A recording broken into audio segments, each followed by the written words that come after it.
a count that has been invited to a reunion with other nobles of the kingdom. You're there to address an important matter: the numerous cases of recent murders.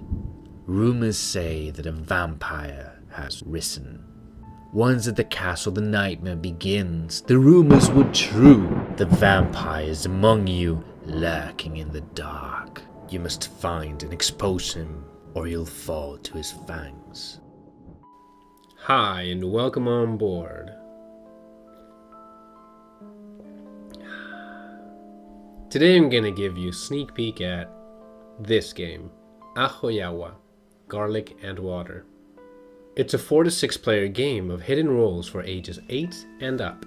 It's a game by Darío Muel and Ana B. Dominguez. It's edited in Spain by Darbel, and it lasts from 20 to 40 minutes. It's a bluffing game with some strategy. How good are you at lying to your tasty friends? We are going to look at a 5-player game. Each player starts the game with this: a hidden role card, which is either a count or a vampire card. There's only one vampire in the game. A character card. 10 knight cards. We're playing 5 players, so 5 sheep cards, and then 1 with the coat of arms of every other character, and 2 random day cards that go to your hand. The rest of the day cards remain in a pile on the center of the table. Leave room for a discard pile. Some cards are discarded while others are eliminated from the game. A player is chosen by all to act as the host. This player will always start and act as the referee during certain parts of the game. If you are a count, your goal is to expose and kill the vampire. If you are the vampire, you will kill the counts in their sleep and poison their minds to turn against each other. When only one count is left in the game, he stands no chance and the vampire wins. The game is divided into rounds called host rounds.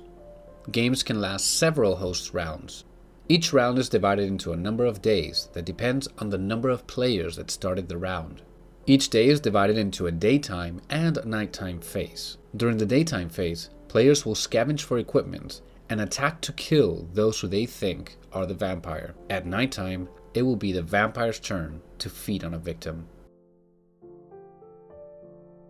During the day phase, in a clockwise fashion, each player takes a turn. In your turn, you must draw a card from the deck and add it to your hand. After that, you can choose to do both, either, or neither of the following options: equip a card and take an action. To equip a card, play it face up in the space in front of you on the table. Equipment cards have the following symbol. They are stakes, mallets, and a cross. Only one of each can be equipped at the same time. The mallet and the stakes are necessary to kill another player. The cross protects you during an entire host round. The other possible thing to do is take an action. Actions can be one of 2 things: play an action card or kill a character. To play an action card, play any daytime card that is not an equipment card. They are these. The lantern lets you draw 2 more day cards from the deck. The bribe lets you steal a card from another player's hand or any other equipped cards. It then goes to your hand. We will see what the mirror and holy water are for later. After the card is played and its effect takes place, it is discarded. If you have some stakes and a mallet equipped, you can accuse and kill another character. The character can do nothing but talk their way out of the situation and plead for their life. If the accuser insists, the character is killed, and their hidden role is revealed. If it's the vampire, the counts have won the game. But if it isn't, an innocent count has been murdered, and the vampires still lose to kill other victims. Be careful with this. If you kill an innocent count, you will lose all your daylight cards. There's a card limit at the end of each player's turn. In a 5-player game, it's a total of 3, so any extra cards must be discarded at the end of your turn. The night phase comes after every player has played a turn during the day phase. To show that they're asleep, every player that is not the vampire must find a sheep card within the night cards and place it face down on the center of the table. The vampire, however, must select his victim's coat of arms. He could also choose his own or a sheep to fool the rest of the players.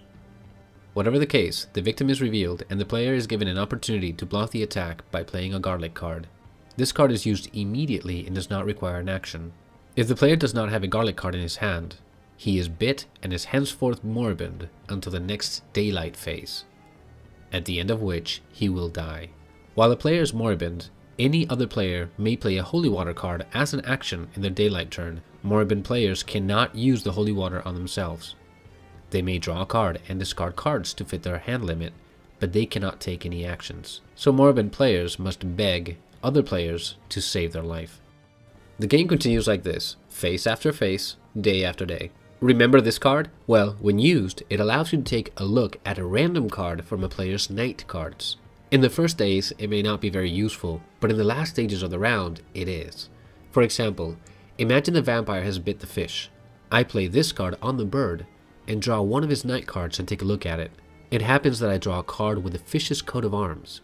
This proves to me that the bird is not the vampire, because the vampire used his fish card to attack the fish during the previous night phase, and could no longer have it in his stack. Used wisely, it can be of great help. We started the game with 5 players, so after the 5th night phase, a new host round is initiated. Imagine that 2 players have died during the first round. With 3 players left, the new round will consist of only 3 days. So this time, each player receives 3 sheep cards, and a card with the coat of arms of every player alive left in the game. Just like if we were starting a 3-player game. The game ends when either the vampire or the counts achieve victory. Thank you so much for sharing your time with us. Thumbs up if you think we deserved it, and subscribe if you don't want to miss any of our future videos. All comments, doubts, additions, suggestions are more than welcome. Games on board. We do the reading, you do the playing.